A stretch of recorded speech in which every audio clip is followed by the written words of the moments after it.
जैसा कि विदित है कि जो तत्कालीन जिला कलेक्टर साहब थे, उस समय जो हमारा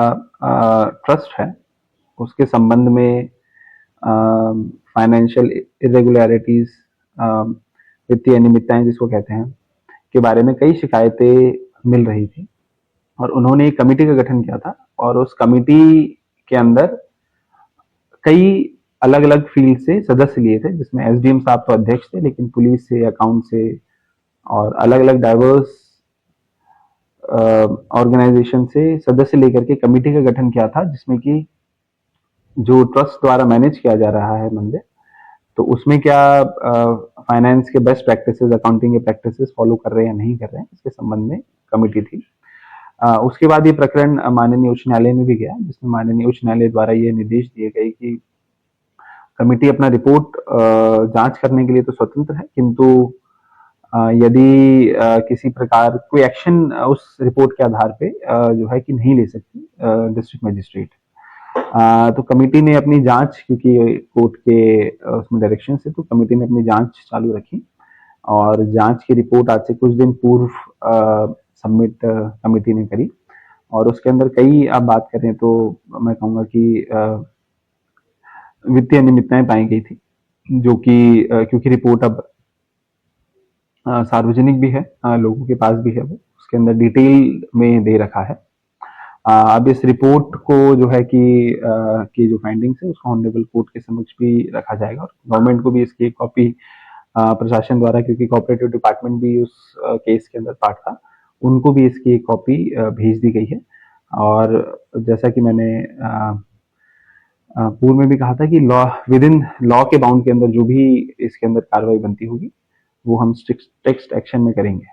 क्या ये जो मंदिर है भुटाटी गांव का, क्या आस्था के साथ खिलवाड़ करके इस तरह की गबन की या वित्तीय अनियमितताएं की बात रिपोर्ट में उजागर होगी? देखिए, वित्तीय अनियमितताएं की बात तो उसमें उजागर हुई है, जैसा कि आ, सभी को पता है उसके अंदर। तो अब उस पर अग्रिम क्या कार्रवाई होगी वो हम जैसा भी डायरेक्शंस होंगे वैसा हम करेंगे। एक भोजनशाला का भी पैसा उठाने की बात है, सीसी फुटेज की बात है, सुविधा देने के लिए, तो लगभग कितना गबन हुआ है आपकी रिपोर्ट में? देखिए, उसमें अगेन रिपोर्ट्स के अंदर डिटेल में अलग अलग चीजें जो है भोजनशाला, दुकान, जो चढ़ावा आता है, उन सब के बारे में उसके अंदर डिटेल में जो है दे रखा है। आई थिंक कि अगर कोई भी जो है व्यूअर अगर इंटरेस्टेड है तो वो रिपोर्ट को डिटेल में पढ़े, काफी कॉम्प्रिहेंसिव और काफी बड़ी डिटेल जो है बनाई है। और उस डिटेल को ऑल्दो कमेटी ने बनाया था, बट कमेटी ने भी कई राउंड्स ऑफ डिलिब्रेशन के बाद उस रिपोर्ट को फाइनलाइज करके अपनी फाइंडिंग्स दी थी। एक कमेटी पर भी आरोप लग रहे हैं कि जो मंदिर की कमेटी है उनका पक्ष सुना नहीं गया, 2-3 बार वो पेश भी हुए लेकिन तवज्जो नहीं दी गई। इस तरह के आरोप है कि मन मर्जी से तथ्यहीन और निष्पक्ष जांच नहीं, क्या कहेंगे? देखिए, कमेटी, इस कमेटी का गठन जैसा मैंने बताया कि पूर्व जिला कलेक्टर द्वारा की गई थी और मुझे यहाँ 3 महीने हो गए हैं। तो ऑल्दो उसकी एग्जैक्ट डेट तो मुझे नहीं पता, बट कम से कम 4-5 महीने पुरानी वो कमेटी है। तो ऐसे में मेरे अनुसार तो काफी समय जो है सामने वाले पक्ष के पास था अपना जवाब उसके अंदर देने के लिए, और समय दिया भी गया है उनको, उन्होंने समय मांगा भी था और दिया भी गया है। लेकिन हाँ, ये भी सच है कि अनंत तक तो नहीं रुका जा सकता, तो उनको समय दिया गया था, उन्होंने मांगे थे, लेकिन फिर कमेटी ने फिर अपने जो भी रिकॉर्ड थे उसके आधार पर अपनी रिपोर्ट फाइनलाइज करी।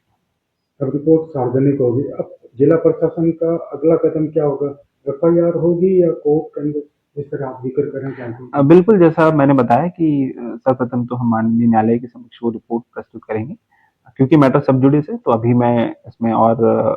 विस्तार से तो चर्चा नहीं कर सकता, लेकिन फिर उसके बाद जो भी हमें डायरेक्शन होंगे उसके